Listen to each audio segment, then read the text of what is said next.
வணக்கம். ஆகாஷ்வாணி புதுச்சேரி செய்திச் சுருக்கம் வாசிப்பவர் நாராயணசாமி.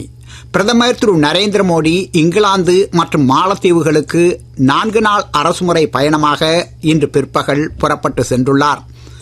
தமது சுற்றுப்பயணத்தின் முதற்கட்டமாக லண்டன் செல்லும் அவர் இங்கிலாந்து பிரதமர் திரு கெய்ர் ஸ்டார்மர் மற்றும் அந்நாட்டு மன்னர் 3ஆம் சார்லஸ் ஆகியோருடன் இருதரப்பு உறவுகள் குறித்து பேச்சுவார்த்தை நடத்த உள்ளார். பிரதமர் திரு நரேந்திர மோடி வரும் 27ஆம் தேதி 2 நாள் பயணமாக தமிழகம் வருகிறார். அரியலூர் மாவட்டம் கங்கை கொண்ட சோழபுரத்தில் 27ஆம் தேதி நடைபெறும் விழாவில் முதலாம் ராஜேந்திர சோழனின் கங்கை வெற்றியின் 1000வது ஆண்டு விழாவில் அவர் பங்கேற்கிறார். யுனெஸ்கோவால் உலக பாரம்பரிய தலமாக அறிவிக்கப்பட்டுள்ள பிரகதீஸ்வரர் கோவிலில் நடைபெறும் இவ்விழாவில் நினைவு நாணயத்தையும் பிரதமர் வெளியிட உள்ளார்.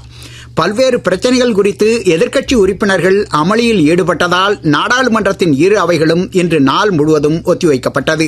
முன்னதாக இன்று காலை 11 மணிக்கு இரு அவைகளின் நடவடிக்கைகளும் தொடங்கிய போது எதிர்க்கட்சி உறுப்பினர்களின் அமளி காரணமாக பிற்பகல் 2 மணி வரை இரு அவைகளும் ஒத்திவைக்கப்பட்டன. தேசிய ஒலிபரப்பு தினம் இன்று கொண்டாடப்படுகிறது. இந்தியாவின் வளர்ச்சி, கல்வி தொடர்பான முன்னேற்றங்கள், கலாச்சார பாதுகாப்பு போன்றவற்றில் ஒலிபரப்பின் முக்கியத்துவத்தை உணர்த்தும் வகையில் இத்தினம் கொண்டாடப்படுகிறது. எதிர்வரும் தீபாவளி பண்டிகையை முன்னிட்டு புதுச்சேரி பகுதிகளில் தற்காலிக பட்டாசு சில்லறை விற்பனை கடை வைக்க விருப்பம் உள்ளவர்களிடமிருந்து ஆன்லைன் மூலம் விண்ணப்பங்கள் வரவேற்கப்படுவதாக மாவட்ட ஆட்சித்துறை நடுவர் திரு குலோத்துங்கன் தெரிவித்துள்ளார். தென்னிந்திய பகுதிகளின் மேல் நிலவும் வளிமண்டல மேலடுக்கு சுழற்சி காரணமாக அடுத்த 4 நாட்களுக்கு தமிழகத்தின் ஒரு சில இடங்களிலும் புதுச்சேரி மற்றும் காரைக்காலிலும் இடிமின்னலுடன் கூடிய லேசானது முதல் மிதமான மழை பெய்யக்கூடும் என்று சென்னை வானிலை ஆய்வு மையம் தெரிவித்துள்ளது.